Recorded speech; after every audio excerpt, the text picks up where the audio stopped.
Hey, good afternoon, everybody, and welcome to you from Winchester in the UK. Those of you that saw my post about an hour ago said we were downstairs to get something to eat. And quite frankly, folks, an adult beverage, which I have. I had one downstairs, and this is my second one. Cheers. So, we had our first little hiccup in traveling today. I'm going to try to go back and relate everything that happened, and Hot Air Tom might be adding into it as well because it affected both of us. And let me say this going in first. This is not a situation that fault lies with either one of us. I'm not blaming Hot Air Tom for what happened, and it wasn't my fault what happened. And both of us were partially responsible for what happened, but not totally. It was just a bad situation. So, first of all, we checked out of the hotel in Southampton, and Hot Air Tom walked and I rolled to the train station, and it was 9/10 of a mile, I think. Streets. Anyway, well, now I'm back. Well, I hope you guys are seeing this.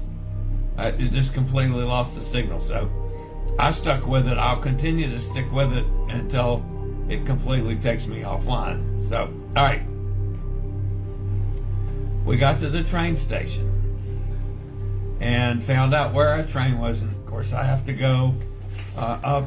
We have to find the lift to take me up and across the tracks and down on the other side, several times. But anyway, we got to where we needed to be to get the train. Our train was for 11:30 from Southampton to Winchester, which isn't that far, but it's 25 or so minute train ride.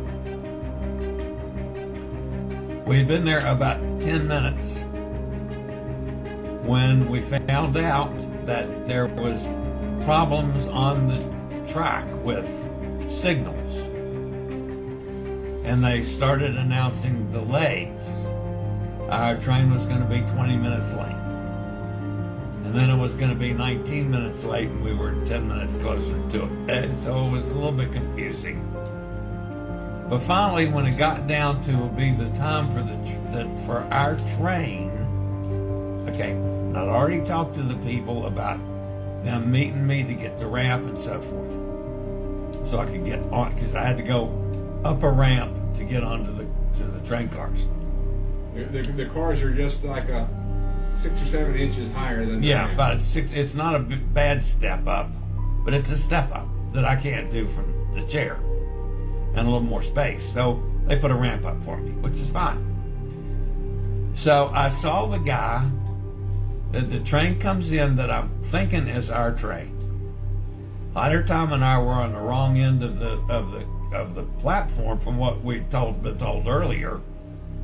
And I looked out and I saw they had the ramp down, and the guy was motioning to me, okay, at the other end of the platform. So I hollered at Hot Air Tom. I said, I'm going down there. He's motioning for me. I rolled down there, and he says, you're going to London? I said, no, I'm going to Winchester. He says, oh, they took Winchester off this route. This train's not stopping at Winchester. You got to take the next one at 1:07 or some other time. I said, oh crap. So I turned around to go back to where Hot Air Tom was. In the meantime, the train's getting ready to pull out, and he thinks he's supposed to be on that train, and that I'm getting on it on down the way. So he gets on the train with his suitcase and one of mine. He's got my computer bag. And I had my suitcase and the chair, only I'm not on the train because it's not going to Winchester. and the train takes off.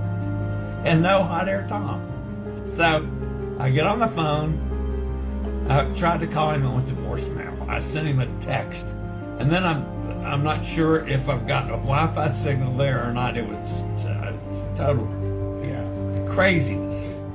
Well, finally, he also found out, because when the train took off, he goes rolling down the track and sees me standing there. And I was sitting there in my chair and says, uh-oh, we got a problem. So he went immediately to talk to the train conductor. The train conductor says, oh yeah, we're not stopping in Winchester. We're going on to, well, I forget the name of the town.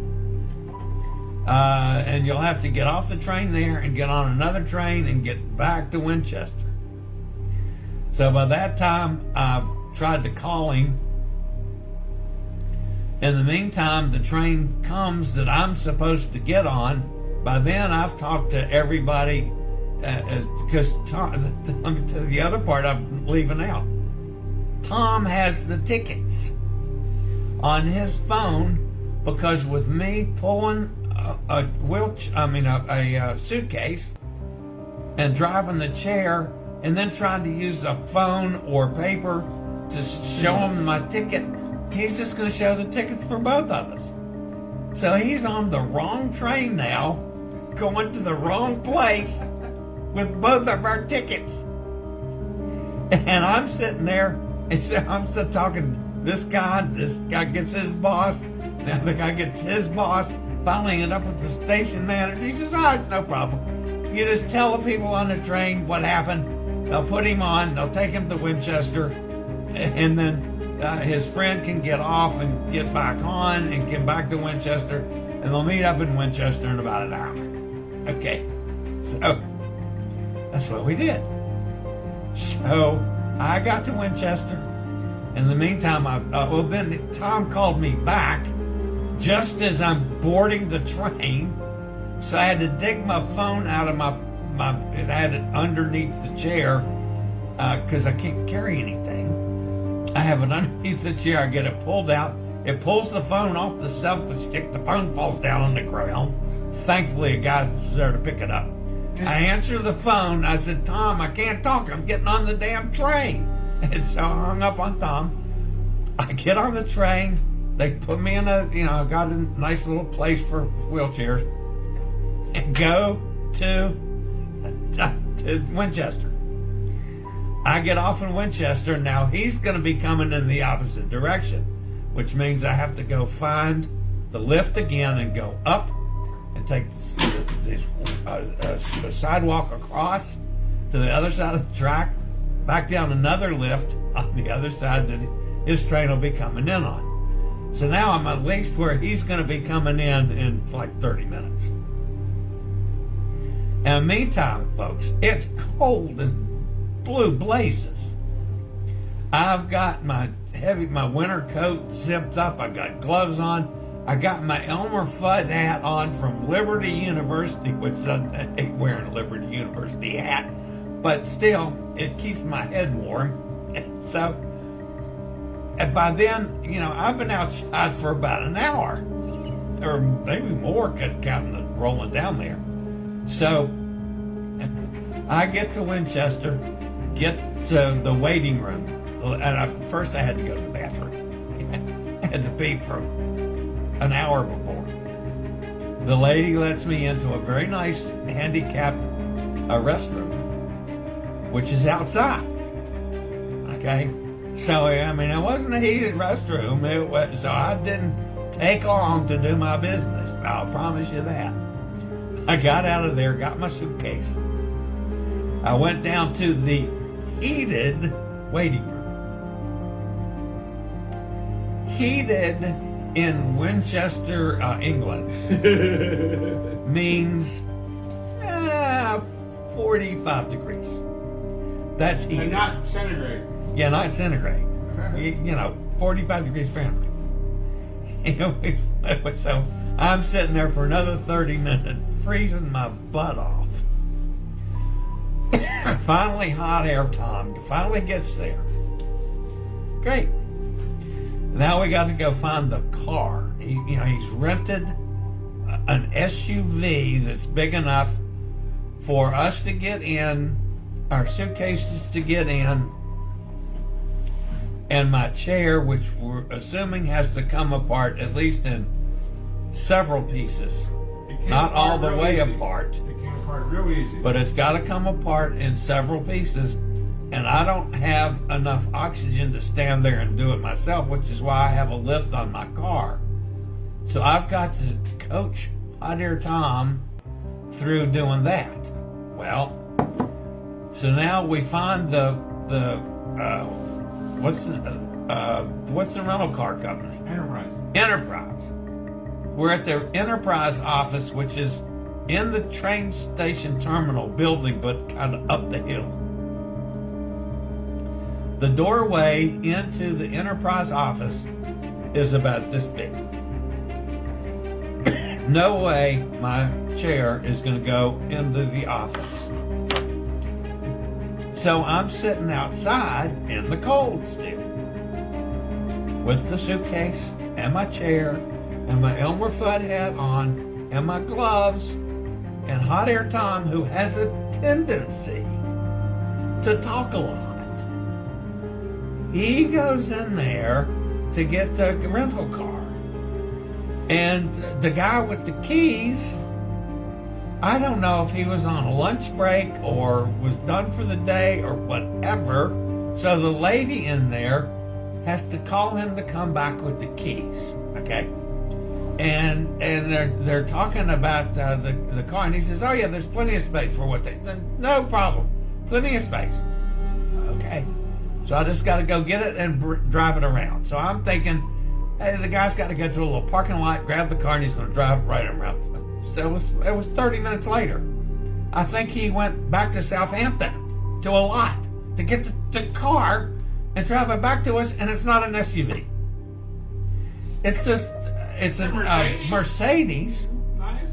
low slung, which I can't even get in. You managed.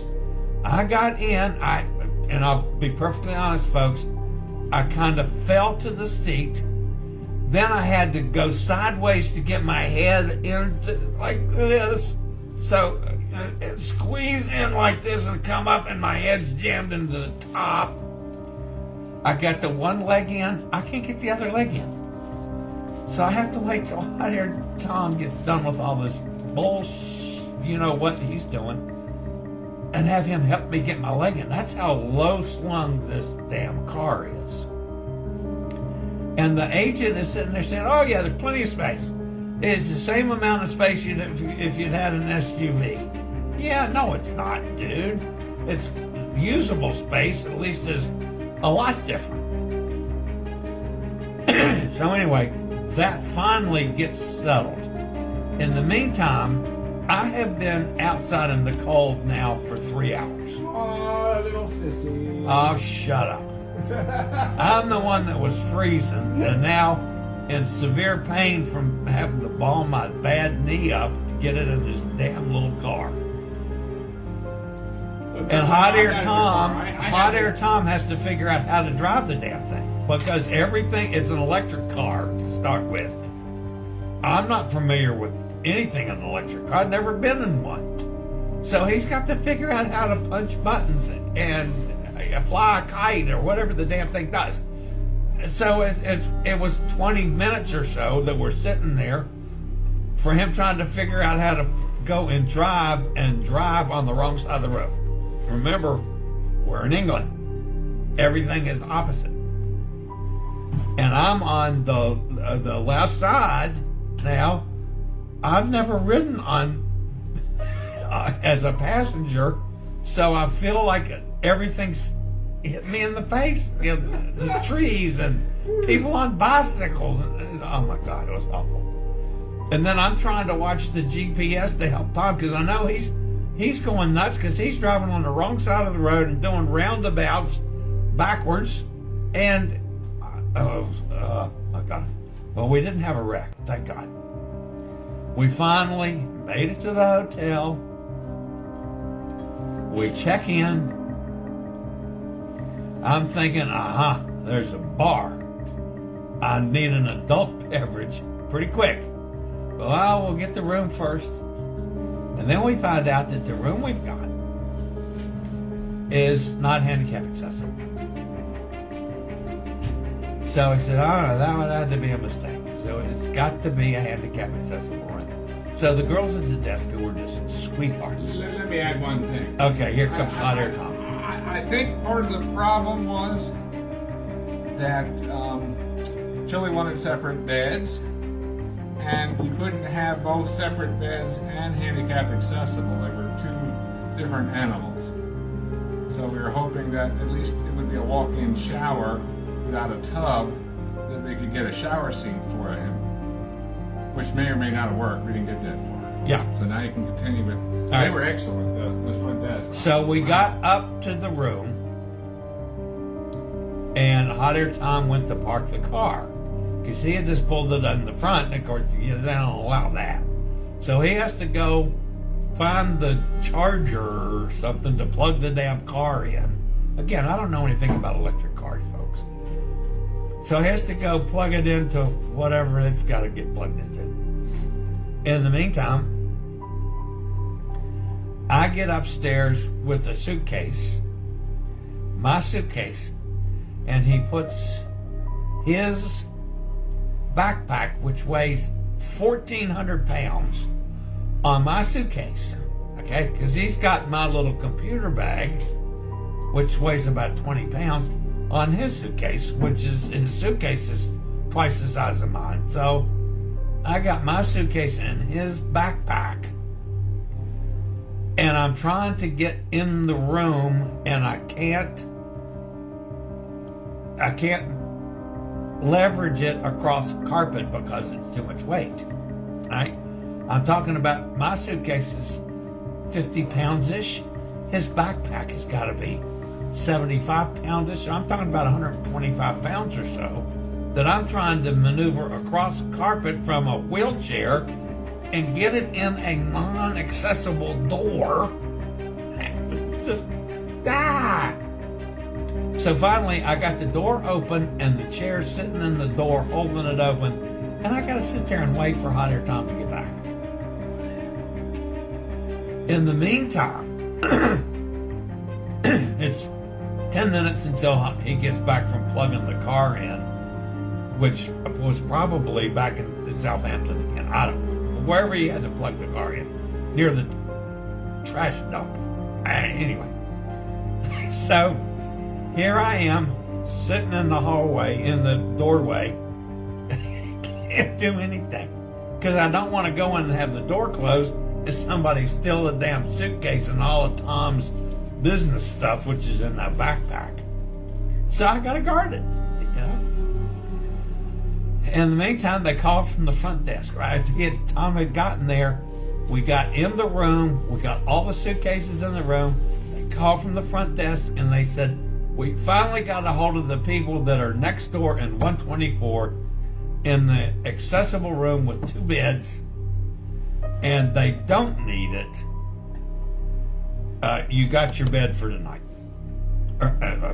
for the 3 days. And it's not twin beds, it's 2 king beds. Yeah, it's 2 king beds. So we're in this humongous suite now, after we went through 10 kinds of hell. And I'm sorry, I'm just not, I love hot air Tom to death, but I don't want to sleep with him. You know, I mean, if I have to, I will. You know, I can do that. Our plan was to get an extra comforter and sort of roll it up into a tube, and it would act as a nice separator. Yeah, and I said, give us a roll-away bed. I'll be happy to sleep on a roll-away bed. You know, if I'm in an accessible room, I ain't no problem with that. I don't turn over and roll and stuff. I stay in one place. So anyway, we're here. I'm on my second adult beverage. We had a pizza. I didn't do one of my pizza reviews because it would have been maybe a 1.5. That wasn't that bad. I liked it. He liked it. The sauce could have been. I thought it sucked. It was thick, floppy, lots of cheese, very little sauce. thin pepperoni. It wasn't very tasty. It sucked. Otter Tom liked it, but that's okay. So that's our tale of woe. So we got this car that I'm not sure I can get in and out of to tour for 3 days. I'm debating that. But we got a nice room. Well, the solution is we'll just put him in the car once, and he can fold the seat down and sleep in the car. And just leave me in the car in the cold. Exactly. Yeah, that's great. That's it. Yeah. That's great. In the meantime, I may have pneumonia by tomorrow. So. Let's hope not. It is cold in the UK. Just saying. All right, guys. That's the tale of woe. I'm going to call it quits for tonight. Who knows? I may pop up doing live. I may figure out how to turn this into a podcast and count this as my podcast for today. That might be interesting too. Is my Cindy out there in the audience? I have not seen Cindy. So let's see who's here. Emily's here. Steve's with us out in Kentucky. There's Franny. Franny's in Chicago. There's Casey. Hi, Casey. What else we got here? Trying to thumb back through it. That's it. Oh, well, there was. Did I see Gretchen again? I'm having trouble with my fingers because I'm still shaking from the cold. Yeah, Gretchen's here. She says howdy.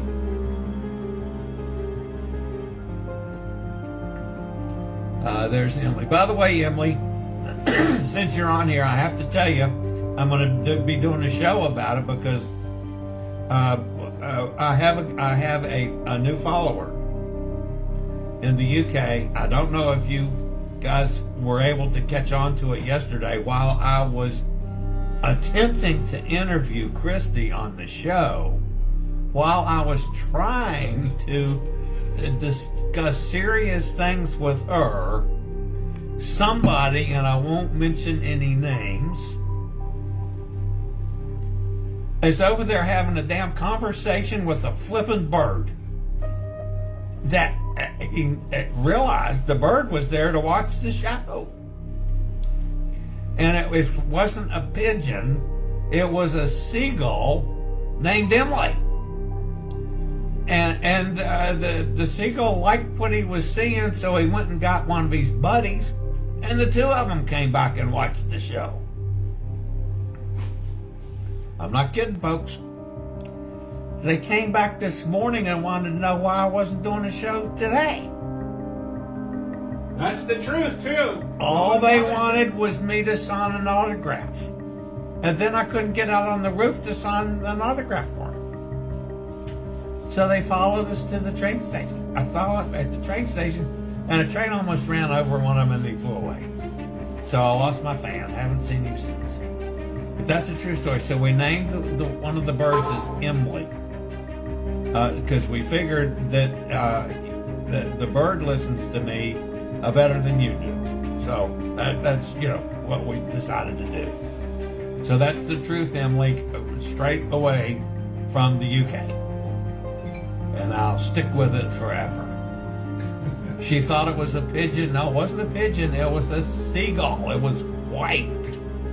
Nice, large seagull. Nice, and a big seagull, large beak, and talked. And thought it was cool that I was doing a show right there for the pigeons the seagulls to see. I saw that the bird's name is Emily. Good. You saw something on my channel. Hey, that's great. I'm teasing you, Emily. You know that, and everybody knows that. All right, that's it for now, folks. I think I need a nap. Maybe I need another adult beverage. I don't know. We'll see. All right, guys. I'll see you next time. As always, stay safe, stay healthy, think about cruising. Hopefully one day soon we'll all get together on the high seas and have disasters like we had today. That's great. But we survived it. See you later. Have a great day, everybody. Here's what YouTube thinks you should watch next.